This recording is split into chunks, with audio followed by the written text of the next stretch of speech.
tidak ya gampangannya oleh yang agak kapten gitu.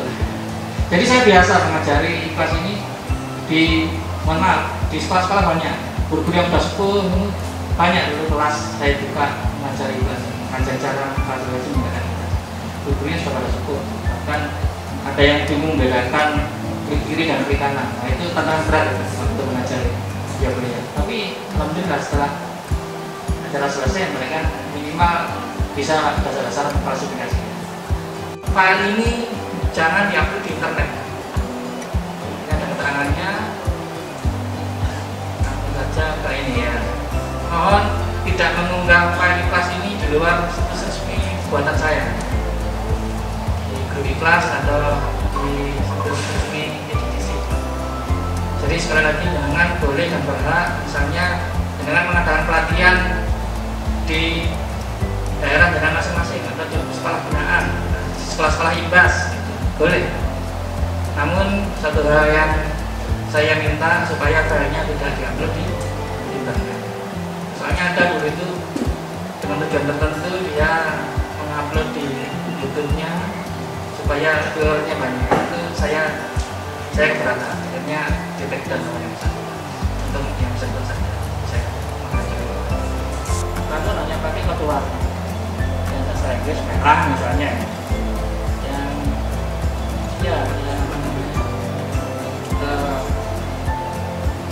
Bahasa Inggris, belajar bahasa Inggris, kuning, misalnya TOEFL, hijau, apakah boleh? Boleh, selama tulisnya tercapai. Jadi kadang-kadang yang dibilang modal itu adalah ajarnya tidak ada yang salah. Yang salah kebetulan yang berdebat tidak tahu dari ini. Nah, jadi jangan sampai saya tak perlu menyebutkan satu persatu. Yang jelas klasifikasi itu adalah supaya kita tidak keliru itu tadi ya, menempatkan kembali menempatkan. Jadi tidak mungkin misalnya buku bertema agama ternyata ditempatkan di kelas yang sama dengan buku bertema otomotif. Itu tidak ada kemungkinan seperti itu. Terus misalnya buku tentang masak jangan tempatkan di tempat yang sama dengan buku tentang permasalahan sosial atau kriminologi. Itu tidak ada kemungkinan seperti itu. Itu organizing knowledge. Jadi mengorganisasi pengetahuan. Jadi saja nih tugas kita memang mulia ada pustakawan. Cetak bagi yang kuliah di pustakawan tidak ada. Ini kan harus membangun sendiri namanya. Ya, yang Makonda pun 813 bukan pakai 893. Jadi di ikhlas ini saya perangkat menggunakan versi. Nah, pertanyaannya masih boleh nggak menggunakan nomor klasifikasi fiksi Indonesia pakai nomor kelas 813? Sementara ada sendiri nomornya fiksi Indonesia fiksi Indonesia.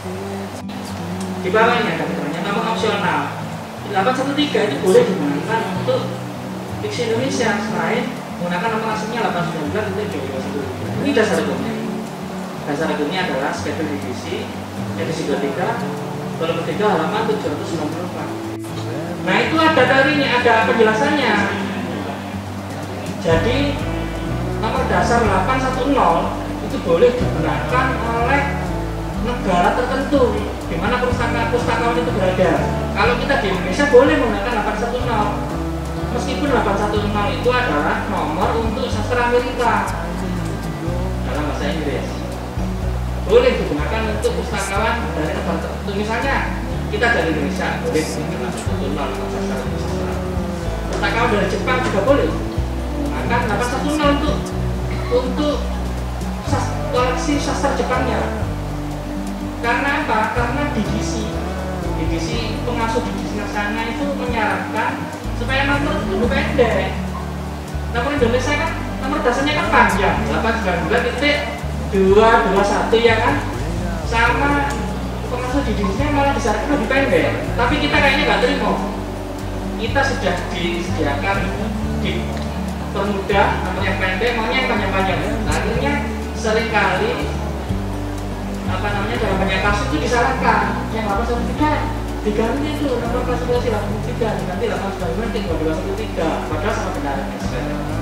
Nah, jadi jawaban saya adalah jenengan ada dua kemungkinan. Kemungkinan pertama tetap boleh menggunakan nomor klasifikasi untuk kesini, misal 813, karena sesuai teori memang diperbolehkan. Nah, karena hasilnya banyak, kita kan tadi maunya nyari kita berdua kan? Mana ada berdua? Mana ada berdua sembunyi ini? Ini dia, tabel 2. Maksudnya ini dia, tabel 2 wilayah Indonesia. Tabel 2 nya ada 2 Bapak dan Ibu. Bentar, saya ke sini aja dulu deh, meskipun dari sini juga langsung ketemu nanti. Saya tabelnya ada sediakan, saya maaf, saya sediakan 2 tabel 2. Ada 2 versi tabel 2, yang satunya adalah dari bawaannya divisi, yang satunya adalah dari Perpusnas. Jadi perluasan tabel 2. Jadi tabelnya setiap kota ada nama kabupaten. Kalau di tabel 2 bawahnya divisi tidak ada. Ini dari Perpusnas. Oke, kita kembali ke sini, kita berdua dari sini aja. Ada buku berjudul Strategi Jitu Kampanye Integritas ala Mahasiswa. Ini subjeknya macam-macam. Dia mungkin strategi itu juga ada subjek strategi di sini. Terus kampanye kayaknya juga ada, jelas tentang kampanye ada. Integritas belum tahu juga deh. Mahasiswa ada, nomor kelas tentang mahasiswa. Seperti ini ada beberapa kemungkinan. Boleh ngambil yang disebut duluan secara teori, boleh mengambil yang paling banyak dibahas. Coba boleh dicari dengan kata kunci seksualitas, atau cari dengan kata kunci cinta, atau dari kata kunci matriarki. Nah itu, maka dari itu seperti yang tadi saya sampaikan, bisa jadi satu buku itu pustakawan beda pengklasifikasian, beda penafsiran. Menurutnya setelah menyimak begini, dia ini yang paling banyak dibahas tentang seksualitasnya ini. Kalau saya mungkin ini tentang cintanya ini. Atau mungkin pustakawan lain tentang matriarki ya. Bisa jadi. Nah coba, misalnya saya jangan aja dulu ya. Gimana? Mau pakai kata kunci apa? 3 buku ini. Apa? 3 buku ini misalnya. Buku ini ada 3 subjek nih. Cinta, seksualitas, dan matriarki judulnya.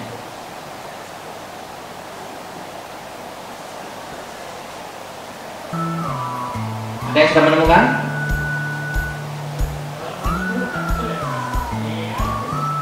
Kayaknya enggak Pak, masih jauh Pak. Tidak di 6-10-an.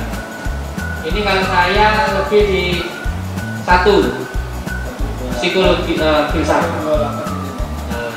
Itu apa Pak? Hah? Cinta. Oh, bisa. Ya. Etika juga. Ya.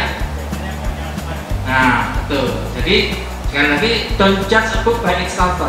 Nah, apalagi ada 3 subjek, dengan sebaiknya meskipun ada kemungkinan masuk di subjek cinta, subjek seksualitas maupun subjek matriarki, sebaiknya jangan baca dulu dalamnya.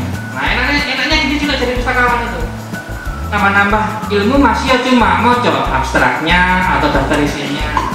Ini ada buku, ini yang boleh yang terakhir kayaknya, tiga saja. Tapi kalau mau nambah nanti boleh.